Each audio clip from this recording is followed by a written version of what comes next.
Du kannst Gedankenmuster ändern mit der revolutionären Metastrategie.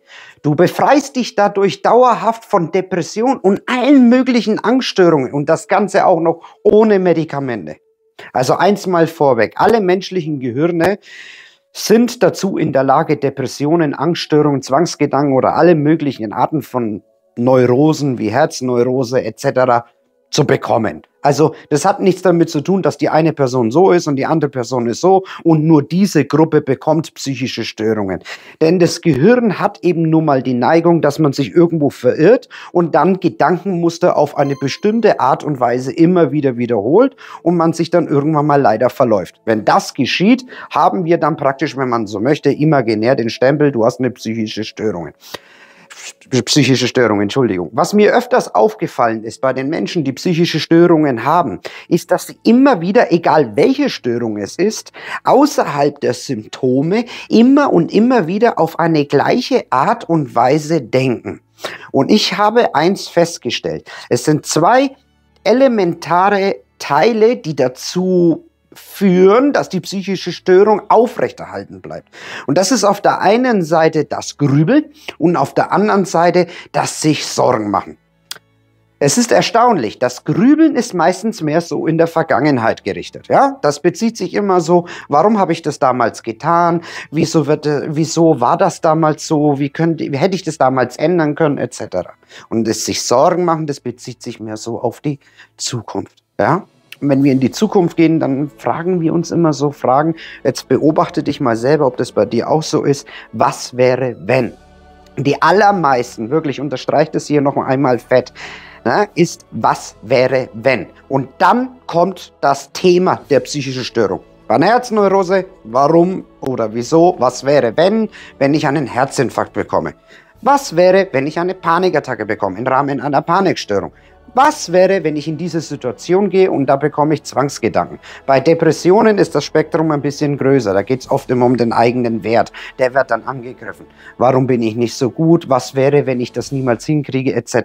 Aber du merkst schon, es geht immer in die gleiche Richtung. Jetzt hat sich der Juan mal darüber Gedanken gemacht, warum das bei Menschen so ist, die psychische Störungen haben, dass sie immer und immer wieder das Ganze wiederkäuen. Also auf der einen Seite, dass sich Sorgen machen, dass sich Sorgen etc. Und auf der anderen Seite, dass dieses Grübeln in der Vergangenheit, warum habe ich damals dies, warum habe ich das und wie habe ich das jenes.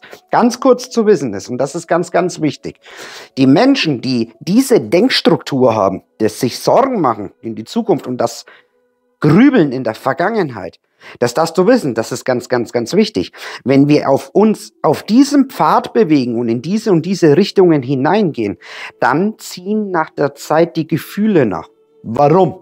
Ganz einfach, weil das Denkstrukturen sind, die ja nicht zielführend sind. Also, ich kann dir ein ganz kurzes Beispiel machen. Was wäre, wenn, ... Und wir kriegen darauf gar keine Antwort, weil alles Mögliche ja bekommen kann. Das sagt also auf gut Deutsch nichts anderes gesagt. Die Psyche reagiert darauf, nämlich mit Emotionen. Gefühlen, hier drinnen im Bauch, aber auch hier hinten. Und dann passiert Folgendes. Die Gefühle, wie gesagt, ziehen nach und dann stellt sich bei Was wäre wenn Gedanken natürlich ein Feedback ein. Und das Feedback ist Angst. Und warum habe ich damals etc. in der Vergangenheit deprimiert? Depressivität, ganz klar, weil es greift ja den eigenen Wert an. Das heißt, ich möchte dir jetzt gleich mit einer super Methode mal zeigen, wie man sich daraus befreien kann, ohne dass wir unbedingt so sehr auf den Inhalt der eigenen Gedanken eingehen. Das heißt, auf gut Deutsch gesagt, du kannst diese Methode, egal was, bei Zwangsgedanken, bei Depressionen, allen möglichen Art von Angststörungen anwenden, auch Herzneurose etc. Und das Ganze auch noch ohne, dass du Medikamente nehmen musst, weil das ganze Problem besteht hier oben bei dir innen drin und nicht irgendwie, wie viele immer meinen oder denken, in irgendeinen Serotoninhaushalt etc. Also ich bin kein großer Anhänger davon, aber das gehört auf einen anderen Blatt Papier. Ich bin nicht normal. Ich bin anders. Ich bin gestört. Ich bin verrückt. Ich verliere die Kontrolle. Die merken mir das an. Ich bin anders wie die anderen. Wenn man sowas zu sich sagt, dann tut es weh. Wenn man es glaubt. Wenn man daran zweifelt. Ich habe mit Absicht dieses Beispiel genommen, weil ich weiß, dass viele Menschen die Depressionen, Angststörungen, Zwangsgedanken, Herzneurose und das ganze Zeug, ja, im neurotischen Bereich, die das haben, wirklich stark darunter leiden und dieser Satz in ähnlicher Plus-Minus-Formulierung öfters vorkommt. Und vielleicht erkennst du dich da gerade wieder. Vielleicht hast du auch schon öfters das zu dir gesagt. Ich bin nicht normal, ich bin anders, ich bin verrückt. Und wenn du das öfters zu dir sagst und anfängst es zu glauben, dann tut es selbstverständlich sehr, sehr weh. Und dafür habe ich dir heute dieses Beispiel hier mitgebracht, ne? Was ich dir auch in dem Titel geschrieben habe, die Meta-Strategie. Und vielleicht kennst du das aus dem Alltag, ja? Vielleicht hast du dich da auch schon mal beobachtet oder gesehen oder sonst irgendwie was. Dir geht es nicht gerade besonders gut, fühlst dich auch nicht wohl, bist in den Grübeln hier schon drin. Wir kommen nochmal gleich darauf zurück. Und du bist abwesend dadurch, ne? Durch dieses ganze Grübeln und sich Sorgen machen, dann ist es dann öfters so im Alltag, dass man irgendwo so ist und dann sagt man so als Beispiel, hey Juan, und wie geht's dir? Alles gut? Und, was? Sag mal, bist du noch irgendwie da oder sonst irgendwas? Zack.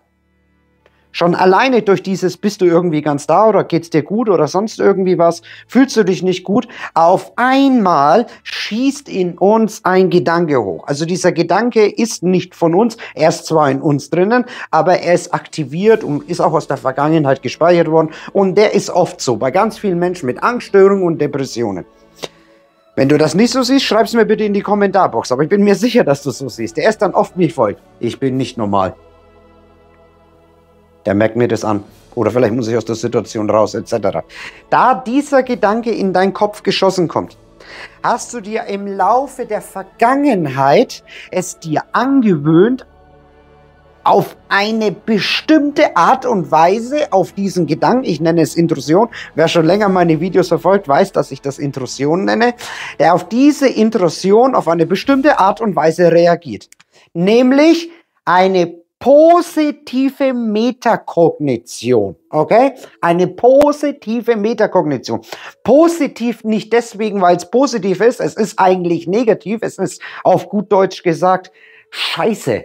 Aber wir haben es uns so angewöhnt, dass wir so denken und deswegen meinen wir unbewusst, also im Unterbewusstsein, dass es positiv ist.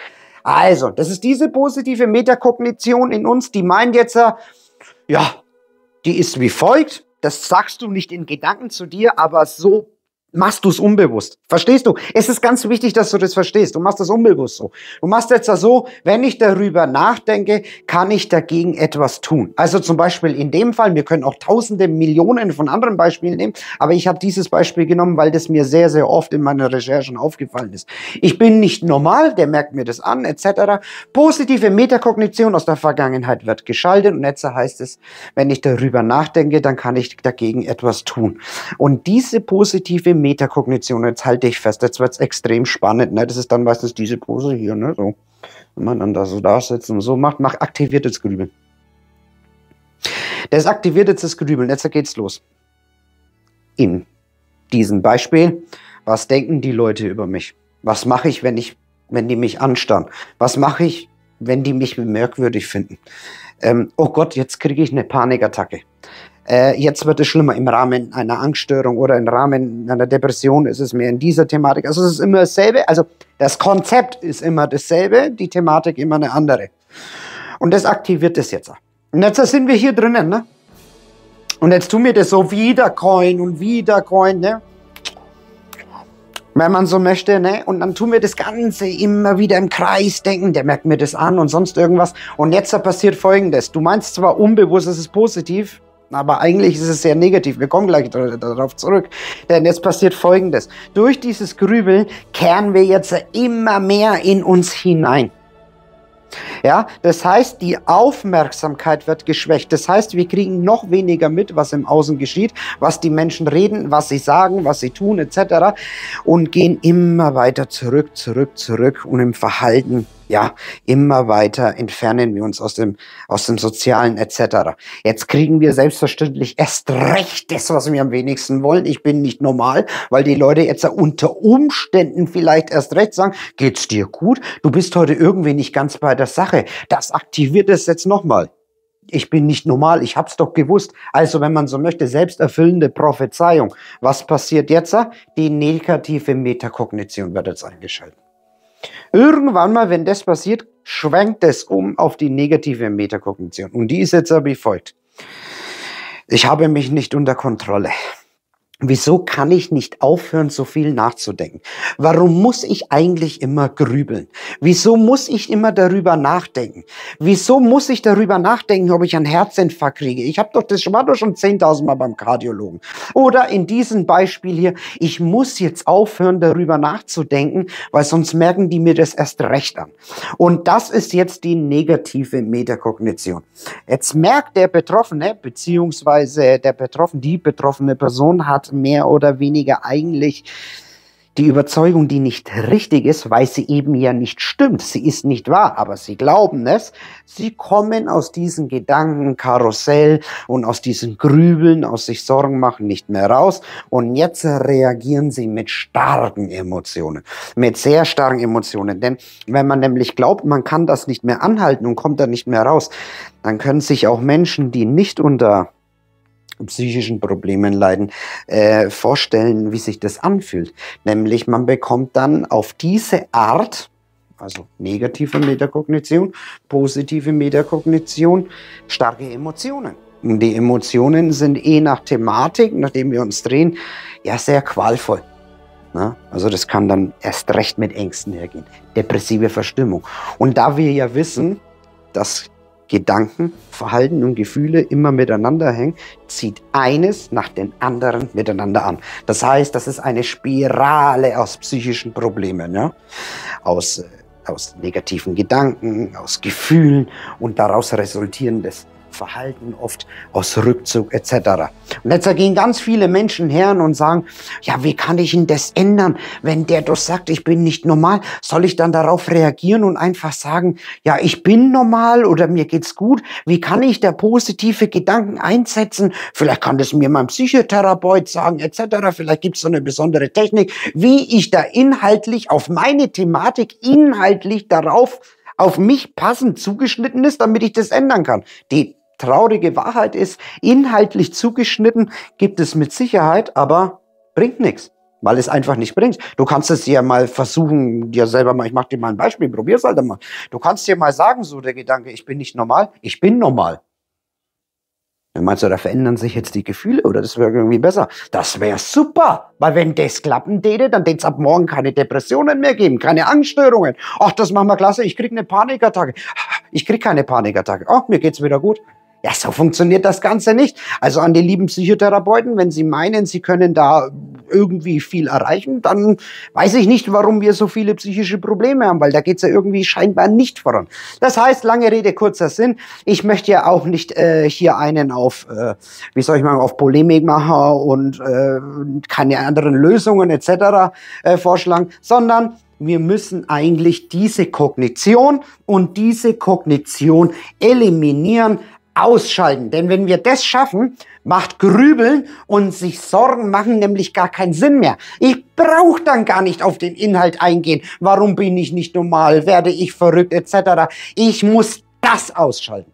Ich muss diese positive Metakognition und diese negative Metakognition ausschalten. Das bedeutet im Umkehrschluss ganz einfach, ich muss es ausschalten, dass ich, also laienhaft, damit du es verstehst, ich muss es schaffen, es auszuschalten, dass ich meine zu glauben, wenn ich auf diese Intrusion grübele, eine Lösung finde, weil das ist in dir verankert. Ist es nicht so?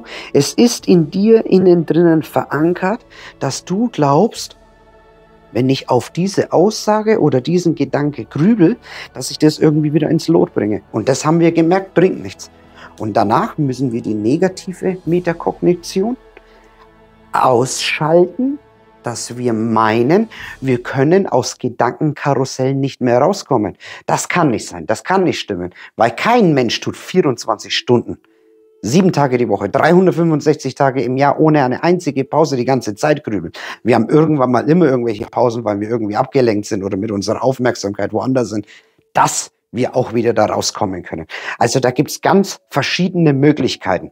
Und wie du jetzt am besten und am effektivsten diese positive Metakognition und diese negative Metakognition komplett mit Übungen und dauerhaften Enthusiasmus, also es ist wichtig, dass du da auch dran bleibst und das kontinuierlich machst, weil das ist fest verankert, da wieder rauskommst. Das verlinke ich dir jetzt in diesem Video. Bedanke mich bei dir fürs Zusehen. Dein Juan. Namaste.